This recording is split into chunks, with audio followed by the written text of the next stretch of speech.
नमस्कार दोस्तों, आज हम लोग बात करेंगे दिल्ली चुनाव की, जो यूँ तो पहले से ही काफ़ी चर्चा में है, लेकिन अभी हाल फिलहाल में उसके चर्चा में आने का मुख्य कारण अरविंद केजरीवाल के शीश महल और वोटों की नीलामी को लेकर है। अगर सामान्य परिस्थिति में देखा जाए तो एक मुख्यमंत्री के पास सरकारी आवास होना कोई नई बात नहीं है, ना ही कोई ऐसी बात है जिस पे हल्ला मचाया जाए। प्रायः हर राज्य के मुख्यमंत्री के पास अपना एक सरकारी आवास होता है।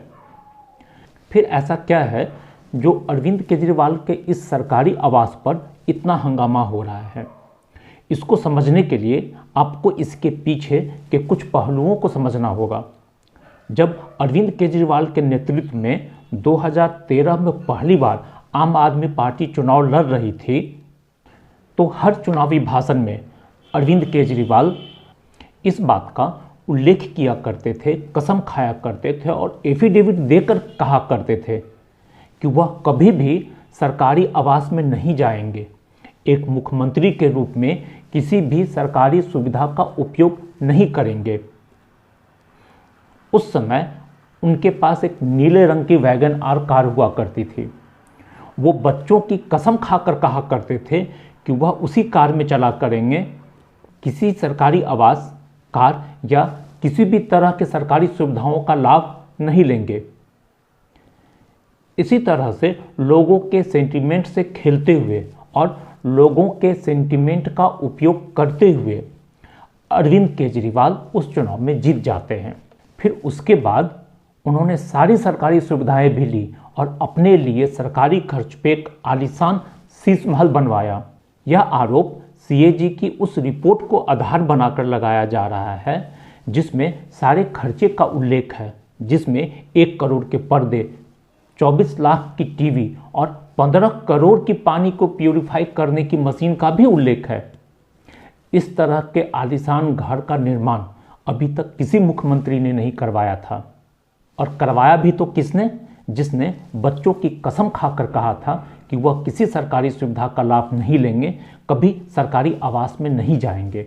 यही कारण है कि अरविंद केजरीवाल के शीश महल या अरविंद केजरीवाल के हाउस को लेके इतना विवाद है। इसके बाद आम आदमी पार्टी ने भारतीय लोकतंत्र में एक और नई परिपाटी को जन्म दिया, वह है वोटों की खरीद फरोख्त। अरविंद केजरीवाल ने इसको एक नए तरीके से उपयोग किया और भारत के लोकतंत्र में भूचाल ला दिया। उन्होंने दिल्ली जैसे राज्य में, जहां साक्षरता दर सबसे बेहतर है, जहां रोजगार की बेहतर सुविधाएं उपलब्ध हैं, जहां प्रति व्यक्ति आय भारत की राष्ट्रीय प्रति व्यक्ति आय से लगभग 2 गुनी है, ऐसे परिस्थितियों में भी बिजली पानी मुफ्त देने का वादा किया। आप में से कुछ लोग कह सकते हैं कि गरीबों की मदद करने में कोई बुराई नहीं है, लेकिन क्या जहां का औसत आय 4 लाख रुपये से ज़्यादा है, वहां के लोग कितने लोग गरीब हैं? आज दिल्ली में लगभग 80% लोगों को मुफ्त बिजली और पानी की सुविधा दी जा रही है। क्या दिल्ली जैसे राज्य में जहां 4 लाख से ज़्यादा प्रति व्यक्ति आय है, वहां लोग गरीब हैं और इतने 80% लोग गरीब हैं? अगर वो इनकी मदद करना ही चाहते हैं तो लोगों को शिक्षित करना और बेहतर स्वास्थ्य सेवाएं देना ज़्यादा ज़रूरी है। दोस्तों, जब आपके शहर में प्राइवेट स्कूल और प्राइवेट अस्पताल बंद होने लगे तो ये मान लें कि ये दोनों सरकारी सुविधाएं सुधर गई हैं। लेकिन जब लोग मुफ्त के पैसे का वादा करते हैं तो मुझे ब्रिटिश समय का वह कथन याद आता है जिसमें कहा जाता था कि किसी को 2 पैसा दे दो, लेकिन 2 पैसे की बुद्धि मत दो, क्योंकि अगर तुम 2 पैसा दोगे तो वह हमेशा तुम पर निर्भर रहेगा और तुमसे 2 पैसे की आशा करेगा।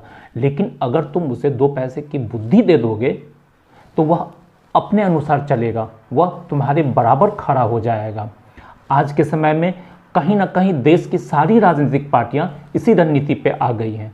अगर आप गौर करें तो दिल्ली के चुनाव में अभी वोटों की नीलामी हो रही है। कोई कह रहा है मैं तुम्हें 2100 रुपये दूंगा, तो दूसरी पार्टी कह रही है कि मैं 2500 रुपये दूंगा, तो कोई 3000 रुपये भी कहने को तैयार है। कहने का मतलब यह है कि वोटों का खुलेआम सौदा हो रहा है।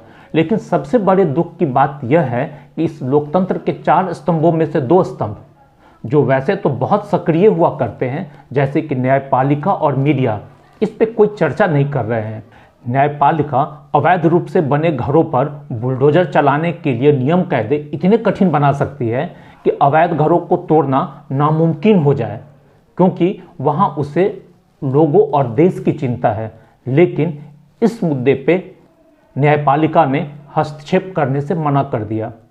मीडिया जो कि इस बात को लेकर परेशान हो जाती है कि अमुक जाति का वोट 1% फलाने पार्टी को कम या ज़्यादा हो गया। मुझे नहीं पता यह डेटा उनके पास कहाँ से आता है, क्योंकि वोटिंग तो गुप्त होती है। अगर वे लोग एग्जिट पोल से ऐसा करते हैं तो जाति तो पूछते नहीं होंगे, फिर भी वो कैसे कैलकुलेट कर लेते हैं पता नहीं।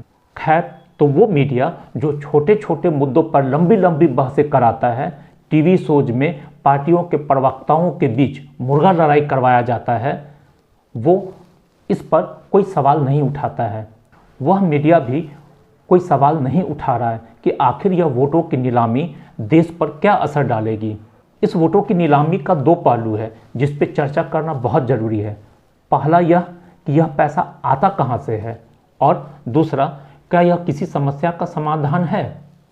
सबसे पहले यह पैसा आता कहाँ से है, तो दोस्तों लगभग सारे पैसे अलग अलग टैक्स के पैसों से आते हैं। सरकार जितना भी पैसा टैक्स के रूप में एकत्र करती है वह आमतौर पर दो तरीके से खर्च होता है। पहला एस्टैब्लिशमेंट पर, जिसमें सैलरी और अन्य प्रशासनिक खर्च शामिल हैं। दूसरा डेवलपमेंट पर, जिसमें इंफ्रास्ट्रक्चर और लोक कल्याण की योजनाएं आती हैं। मुफ्त योजनाओं के लिए पैसा एस्टैब्लिशमेंट से नहीं आता है, क्योंकि सैलरी, कर्ज पे ब्याज और अन्य आवश्यक खर्चे टाले नहीं जा सकते हैं। फिर यह पैसा कहाँ से आता है? यह पैसा डेवलपमेंट के बजट से काटा जाता है, जैसे नए अस्पताल, स्कूल, कॉलेज, सड़कें और फैक्ट्रियों की योजनाओं से। उदाहरण के लिए कर्नाटक में कांग्रेस की सरकार ने अपनी गारंटी योजना के लिए SC/ST कल्याण के 17,400 करोड़ रुपए डाइवर्ट कर दिए। आखिर हम क्या चाहते हैं? उदाहरण के लिए अगर एक सामान्य परिवार का लें जहां औसतन 3 महिलाएं होती हैं, माँ, पत्नी और बेटी, इस मुफ्त योजनाओं के तहत इस परिवार को 6,000 रुपया मिल भी जाता है, तो क्या इतने पैसे के लिए यह परिवार अपना भविष्य बेच देगा? क्या ये उसके सारे समस्याओं का समाधान है? क्या यह परिवार बेहतर शिक्षा, स्वास्थ्य और सुरक्षा आदि जरूरतों को पूरा कर पाएगा? ये पैसा सरकारी कर्ज से ही तो दिया जा रहा है, जिसे आखिरकार हमें और आपको ही चुकाना है। कभी सोचा है कि इन नेताओं का काम कितना आसान हो गया है? 5 साल के कार्यकाल में 4.5 साल तक सत्ता का वैध अवैध लाभ लेते हैं और अंत के 6 महीनों में किसी न किसी योजना के नाम से 2,500 से 3,000 रुपये देके वोट खरीद लेते हैं। सामान्य उदाहरण में अगर कहें तो मान लेते हैं कि आपकी ज़मीन, मकान या दुकान आप किसी को चलाने या रहने के लिए देते हैं, और वह उसी संपत्ति को गिरवी रखकर पैसा उठाता, उसमें से कुछ पैसा आपको दे देता है। फिर क्या होगा? कल को वह तो चला जाएगा, लेकिन उसने जो पैसा आपको दिया और जो पैसा वो लेके चला गया, दोनों आप ही को चुकाना है, क्योंकि उसने कर्ज आपके नाम पे ही लिया है। दोस्तों, अंत में क्या यह बेहतर नहीं होगा कि हम उन्हें वोट दें जो शिक्षा, रोजगार और इंफ्रास्ट्रक्चर पे काम करें? दोस्तों, आप क्या सोचते हैं? कृपया अपना ओपिनियन कमेंट करके ज़रूर बताएं। अगर आपको यह वीडियो अच्छा लगा हो तो चैनल को लाइक करें, सब्सक्राइब करें, अपने दोस्तों और सोशल मीडिया पर शेयर करें। धन्यवाद। जय हिंद, जय भारत।